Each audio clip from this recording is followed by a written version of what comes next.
अमेरिकी राष्ट्रपति ट्रंप और रूसी राष्ट्रपति पुतिन के बीच होने वाली मुलाकात को लेकर तैयारियां जोरों पर हैं। तो इस वक्त की बड़ी खबर ये आपके सामने हम रख रहे हैं। यूक्रेन युद्ध के समाधान पर चर्चा जो है वो केंद्र में रहेगी, यानी कि चर्चा का जो मुख्य मुद्दा होगा वो युद्ध को लेकर ही होगा।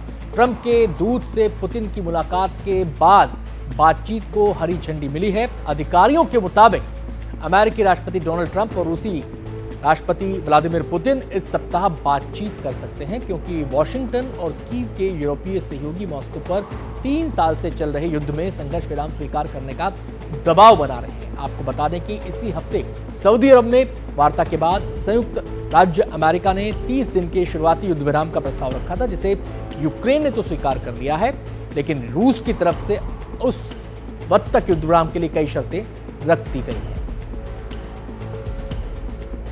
और अब जो ये मुलाकात होने की संभावना है पुतिन और ज़ेलेंस्की के बीच, आपको बता दें उसके बीच पुतिन की शर्तें क्या रहने वाली हैं। आपको बता दें युद्ध विराम के लिए पुतिन की शर्तें जो हैं उसमें कुर्स्क में यूक्रेनी सेना का सरेंडर पुतिन चाहते हैं। साथ ही रूसी कब्जे वाले इलाकों को वो मान्यता देने की बात कह रहे हैं। वो कह रहे हैं कि उन इलाकों को मान्यता दी जाए जिसे रूस ने कब्जाया है, और साथ ही पश्चिम सैन्य सहायता पर रोक लगाने की बात भी पुतिन ने शर्तों में रखी है। इसके अलावा जो बात कही है पुतिन की तरफ से, वो जो उनकी शर्तों में शामिल है वो ये कि विदेशी शांति सैनिकों पर प्रतिबंध हो, यानी कि किसी किस्म की वो थर्ड मिलिट्री पावर की एंट्री यहां पर नहीं चाहते हैं। अतिरिक्त सैनिकों की तैनाती नहीं होगी, ये भी पुतिन की एक शर्त है। हथियारों के आयात पर रोक रहेगी, यानी कि जो लोग यूक्रेन को हथियारों की सप्लाई कर रहे हैं उसके ऊपर रोक रहनी चाहिए। तो सवाल ये है कि ये तो है पुतिन की शर्तें, लेकिन अब सवाल ये हो जाता है कि ऐसे माहौल में और इन शर्तों के साथ और जो युद्ध विराम का प्रस्ताव अमेरिका ने रखा है, क्या उसको लेकर बात बन पाएगी?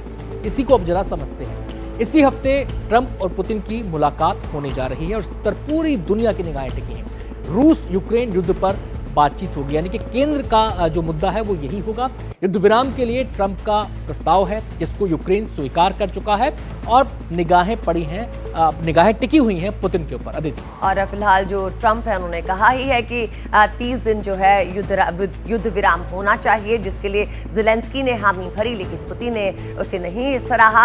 आगे ज़ेलेंस्की की माने तो क्या पुतिन इसके लिए तैयार होंगे, ये भी एक बड़ा सवाल बना हुआ है। और युद्ध विराम के लिए पुतिन ने जो शर्तें रखी हैं वो बेहद अहम है उनके लिए। उनके हिसाब से वो कह रहे हैं कि अगर मेरी शर्तें मानी जाएंगी तो ही युद्ध विराम पर समझौता होना संभव है। तो युद्ध विराम पर क्या बातचीत होगी और क्या ये बात बनेगी, इसके ऊपर आगे क्या होगा ये देखना बेहद गौरतलब होगा। फिलहाल रुक करते हैं हमारे संवाददाता उमा शंकर का। तो उमा, बताइए ये जो युद्ध विराम पर पुतिन ने शर्तें रखी हैं और ज़ेलेंस्की तो पहले से ही सहमति दे चुके थे युद्ध विराम पर, अब आगे इस संदर्भ में बात कैसे बढ़ने वाली है? जी देखिए, आपने बहुत विस्तार से समझाया कि क्या शर्तें हैं पुतिन की, तो उसको मैं दोहरा नहीं रहा। लेकिन सबसे बड़ी बात यह है कि पुतिन पहले ये कह चुके हैं कि सबसे पहली जरूरत जो है वो अमेरिका और रूस के बीच एक भरोसा बहाली की है, क्योंकि पिछले कई सालों में ये भरोसा जो है वो टूटा है। माफ कीजिएगा। तो जो 30 दिनों के युद्ध विराम की, जो अंतरिम युद्ध विराम की जो बात रखी है, पेशकश की गई है अमेरिका की तरफ से, जिसके लिए कि यूक्रेन तैयार है, लेकिन पुतिन जो है वो चाहते हैं कि दीर्घकालीन समझौता हो जिसमें कि आगे फिर से रूस के लिए कोई सुरक्षा खतरा पैदा ना हो। जाहिर सी बात है कि वो बफर जोन की भी बात कर रहे हैं, वो नेटो मेंबरशिप ना दिए जाने की यूक्रेन को बात कर रहे हैं, वो यूक्रेन को पश्चिमी सहायता ना मिले इसकी भी बात कर रहे हैं। तो इन तमाम शर्तों के साथ बड़ा सवाल यही है कि क्या यूरोपियन कंट्री जो अभी यूक्रेन के साथ पूरी एक ताकत के साथ खड़े होने की कोशिश कर रहे हैं या दिखा रहे हैं, क्या वो यूक्रेन को इन शर्तों के साथ झुकने को तैयार होने देंगे? तो एक बड़ा सवाल है। लेकिन अमेरिका जिसने कि नेटो को खर्च बंद करने की बात कर दी है, इसके अलावा जो सहायता है, सैन्य सहायता, उसको पॉज कर दिया है यूक्रेन को, और इंटेलिजेंस जो इंफॉर्मेशन थी वो देना रोका था, हालांकि उस पर फौरी तौर पे जो रोक है वो हटाई है। तो इन सब के बिना क्या यूक्रेन खड़ा हो पाएगा? तो एक अमेरिका जो है वो मध्यस्थ की भूमिका में है और उम्मीद ये की जा रही है कि इस पर बात बहुत जल्द तो नहीं, लेकिन हाँ एक महीने के भीतर इस पर कोई सहमति बन सकती है। उमा, अगर आपसे हम संक्षेप में जानना चाहें कि पुतिन की जो शर्तें हैं, क्या वो उन पर अडिग रहने वाले हैं जैसा कि वो कड़ा रुख दिखाते रहे हैं, या फिर कुछ एक बातें ऐसी हो सकती हैं जिस पर वो कदम पीछे खींचें, 2 कदम वो आगे चलें, 2 कदम ये आगे आएं और किसी समझौते के बिंदु पर पहुंचा जाए?